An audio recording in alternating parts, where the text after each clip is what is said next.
CNN senior political commentator and former Republican Congressman of Illinois, Adam Kinzinger. It's great to see you. We're just hearing from our colleague there, Elena Treen, about everything that's going on around Mar-a-Lago right now. It is clear that as Trump continues to spend his weeks in this courtroom in Manhattan, he's also continues to be the center of the Republican universe. Yeah, he does. I mean, it's always interesting after these events to see the pictures that come out of Mar-a-Lago. It's really become like a weird kind of Hollywood for kind of certain people, which is unique. I don't know. I just politics to me never felt like Hollywood, but it does to some people. The interesting thing is this vice president race. I mean, let's talk about who's not there. Kristi Noem, after admitting to shooting her dog in the face, somehow thinking that was going to help her in this VP stakes. As far as I know, she's not there. Maybe she is, but she is certainly out of the running for vice president, I think, because even Donald Trump would have a problem with that. And so it'll be interesting to see all that. But I'm going to tell you what's going to happen is Donald Trump will spend as much time as he can trying to get these potential VP candidates to compete against each other to try to do more, I don't know, kissing up to Donald Trump, we'll say, so he can extract just as much juice from the turnip as he can before he has to pick a vice president. All right. And that is going to play out, to your point, in the next several months as we get closer to the convention, and we'll see how that goes. It reminds everyone a little bit of The Apprentice, does it not, as he has them all and sees how they all perform. Elena also talking about House Speaker Mike Johnson at an RNC event yesterday in the midst of this threat to be ousted by Congresswoman Marjorie Taylor Greene. And we've seen Mike Johnson, who wasn't particularly close with Trump in the way that, say, Marjorie Taylor Greene is, really try to develop a relationship with him. And Trump has said, he's trying to do his job. Do you think that he can save his speakership by kind of triangulating in this way? I mean, sure, yeah. If Donald Trump is going to support Mike Johnson won't go anywhere. I have personally, I have very mixed feelings about this because I would love to see Marjorie Taylor Greene get basically ousted from the GOP, which I think she's on the edge of doing. I mean, I think there's enough people that have had enough of her antics. But in that process, what we have to be careful of is, and this is just my opinion, to normalize Trump and to somehow say that Trump is the normal part of the GOP. I mean, this is a guy that still tried to overthrow the will of the people last election, has basically made it clear he wants mass deportations and doesn't consider anybody citizens. I mean, this is a mess. So, but if you can at least take out Marjorie Taylor Greene, Mike Johnson did the right thing by putting Ukraine aid on the floor. And so that's a good thing. And I think as long as he has Donald Trump supporting him, he's not going to go anywhere. There'll be a few people that obviously turn against Johnson and somehow think they can raise a bunch of money by doing that like Marjorie Taylor Greene does, but I think he'll survive.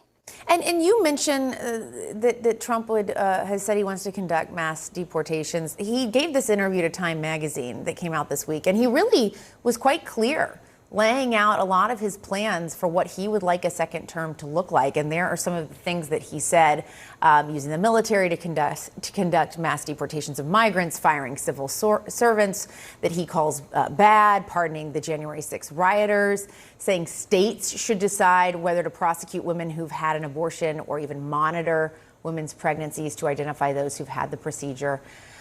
But Adam, yet we look at the polls and roughly half of America supports him right now. And so I hear what you're saying, yeah. Don't normalize him, but half of America is supporting him and will support him.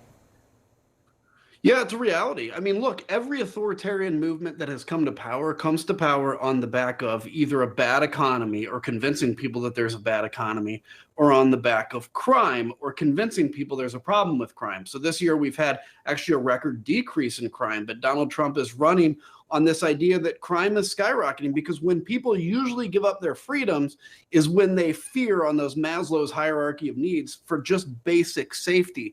And so, yes, half of the country is normalizing him. Some of that the Democrats have to be aware of. They have ignored the border issues, or it seems that way. Even if they can come and say they haven't, it seems that way. They should be attacking Donald Trump daily on the fact that he made Republicans walk away from the table on this border deal.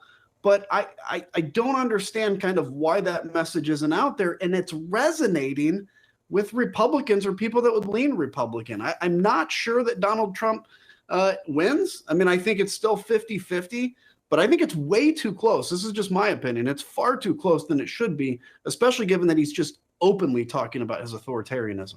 Yeah, and so if I'm understanding you right, it sounds like what you're saying is that it really is that he is really capitalizing on these fears that some people may have out there, and really doing, it sounds like, a good job of being able to convince them that they're in danger in some way.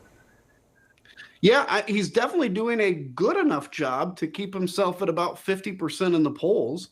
Look, I mean, the Democrats have some stuff they can talk about. They should, though, be much more forward-leaning on the border. I don't understand why there's this hesitancy to talk about it. Like, I'm pro-immigration. I'm very pro-immigration, but also as a guardsman, I worked the border, and I can tell you there's a real problem down there.